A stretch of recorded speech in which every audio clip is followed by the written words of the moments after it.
Hello my dear buddies, welcome back to சென்ட்ரு fans. இன்றைக்கி இந்த வீடியோவில் வந்து ஹாட்ஸ்பாட் டூ மச் இந்த படத்தோட ட்ரைலர் தான் பார்க்க போகிறோம். So hotspot too much almost நிறைய பேருக்கு தெரிஞ்சிருக்குன்னு நினைக்கிறேன். தெரியாதவங்களுக்கு இது வந்து ஒரு மெச்சூரிட்டி, அந்த ஆரம்பிக்கிற வயசுலேருந்து இருக்கக்கூடிய அந்த ஆட்கள் பார்த்தா மட்டும்தான் இந்த படம் கரெக்டாக அது என்ன கருத்து சொல்ல வருது அப்படிங்கிறது வந்து புரியுன்றது இந்த ஹாட்ஸ்பாட் ஒன் அது பார்த்தவங்களுக்கு தெரியும். ஸோ அந்த ஹாட்ஸ்பாட் படம், அந்த படம் நீங்கள் பார்க்காம இருந்தீங்கன்னா தயவு செஞ்சு பாருங்கள், மஸ்ட் வாட்ச் மூவி. ஸோ நிறைய ஒரு சில கான்ட்ரவர்சியான ஸ்டோரியை எடுத்து அது எல்லாத்தையுமே ஒரே படத்தில் அந்த ஒரு ஸ்க்ரீன் பிளேவாக கொண்டு வந்து அந்த ஒரு கான்ட்ரவர்சியான விஷயத்துக்கும் ஜஸ்டிஃபைங்கான ஒரு வெர்டிக்ட் கொடுக்கறது தான் இந்த ஹாட்ஸ்பாட் இந்த படம். ஸோ அதோடைய சீக்வல் அப்படிங்கும்போது வந்து கொஞ்சம் எக்ஸ்பெக்டேஷன் இருக்குது. யாரெல்லாம் பார்க்கல அந்த படம் பாருங்கள். பார்த்துட்டு அதுக்கப்புறமா இந்த படத்தை பார்க்கலாமா வேணாமாங்கிறத நீங்கள் டிசைட் பண்ணிக்கோங்க.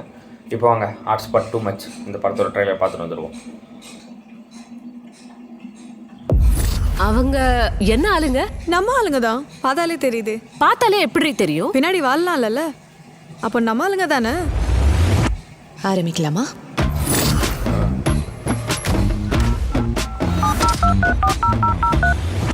ஹலோ. யோ, யாரியா நீ? விஜயகாந்த் ஜெயந்தி என்னமா கால் பண்ணி வெறுப்பேத்திட்டு இருக்க? போன வையா.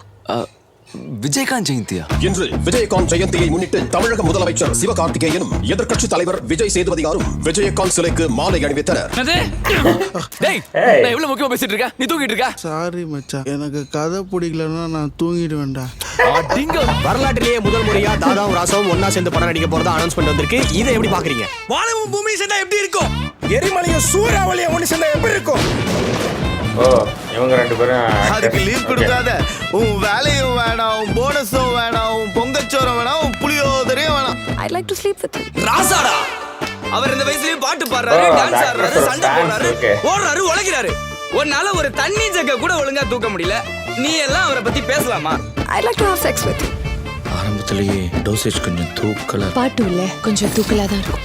அப்புறம் என்னாச்சு? வயசானாலும் சும்மா கும்முன்னு இருக்கிற ஒரு ஹீரோ, பிரியா பவானி சங்கர் மாதிரி ஒரு ஹீரோயின். ஐயோ, அப்ப வேற யாரையும் மாத்தி வந்துட்டு போல இருக்கே. ரெண்டு பேரும் லவ் பண்றீங்க. ஒருவேளை நீ ஆசைப்படுற மாதிரி ட்ரூ லவ் இருக்குமோ? மயிறு ட்ரூ லவ். அவளுக்கு என்னையும் பிடிச்சிருக்கா, உன்னியர் பையனும் பிடிச்சிருக்கான். 3 பேர் சேர்ந்து லிவிங் டுகெதர்ல இருக்கலாமான்னு கேக்குறான். அப்ப விரல் நீட்டினா விரல் காட்டுற திசையை பார்க்கும். உனக்கு டிங்க் ஓகேவா? டிங்கா அப்படினா?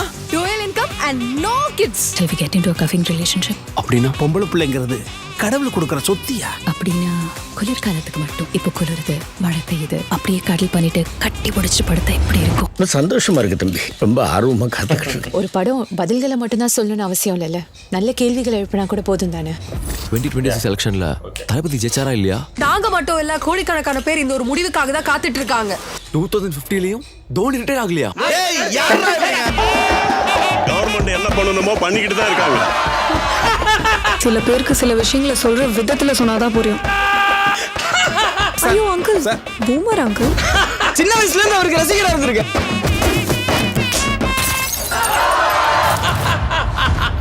கொன்னிட வேண்டியதுதான்.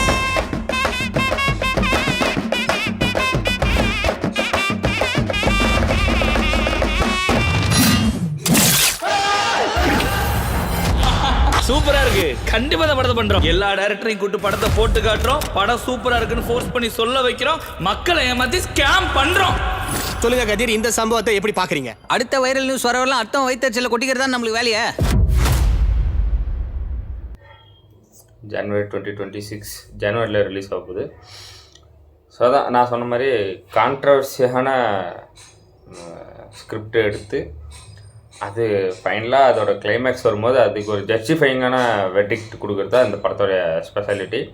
ஸோ அப்படி இந்த செகண்ட் பார்ட்டில் இன்னும் கொஞ்சம் டோசேஜ் அதிகமாகவே இருக்குது. ட்ரெய்லர் சொன்ன மாதிரி இந்த படத்தோடைய மொத்த கான்செப்டுமே ஒரு டைரக்டர் வந்து ப்ரொடியூசர்கிட்ட போய் தான் வச்சுருக்கக்கூடிய ஸ்டோரியை சொல்லி அந்த படத்தை ஓகே பண்ணுறது தான். ஸோ அங்கே அதை வச்சு அவங்க கற்பனையாக சொல்கிற கதை மாதிரி அப்படியே கொண்டு போயிட்டு அதை நமக்கு ஸ்க்ரீனில் விஷுவலாக காட்டுவாங்க. ஸோ இப்படி தான் அந்த படம் ஆரம்பிக்குது. இதில் வந்து பிரியா பவானி சங்கர் அந்த ரோல் ப்ளே பண்ணுறாங்க. ஸோ அவங்க சொல்கிற ஸ்டோரியை வச்சு தான் மற்றவங்கெல்லாம் அந்த ஸ்டோரியில் நடிக்கிற மாதிரி இருக்கும். ஓகே, இது எதிர்பார்த்த ஒரு ட்ரைலர் கட்டு தான். ஏன்னா ஹாட்ஸ்பாட் 1 அந்த படத்தோட ட்ரைலர் கட்டு பார்த்தவங்களுக்கு இது இப்படி தான் இருக்கும் அப்படிங்கிறது தெரியும். ஸோ நான் எக்ஸ்பெக்ட் பண்ண மாதிரி தான் இருக்குது. பார்ப்போம், படம் ரிலீஸ் ஆகட்டும், அதுக்கு எப்படி மக்கள் ரிசீவ் பண்ணுறாங்கிறத வெயிட் பண்ணி பார்ப்போம். ஓகே, இந்த வீடியோ அவ்வளோதான் கைஸ். இந்த வீடியோ உங்களுக்கு பிடிச்சிருந்தா லைக் பண்ணுங்கள், கமெண்ட் பண்ணுங்கள், ஷேர் பண்ணுங்கள், சப்ஸ்கிரைப் பண்ணுங்கள், பெல் ஐக்கான் ஆல்ல வச்சுக்கோங்க. பாய்.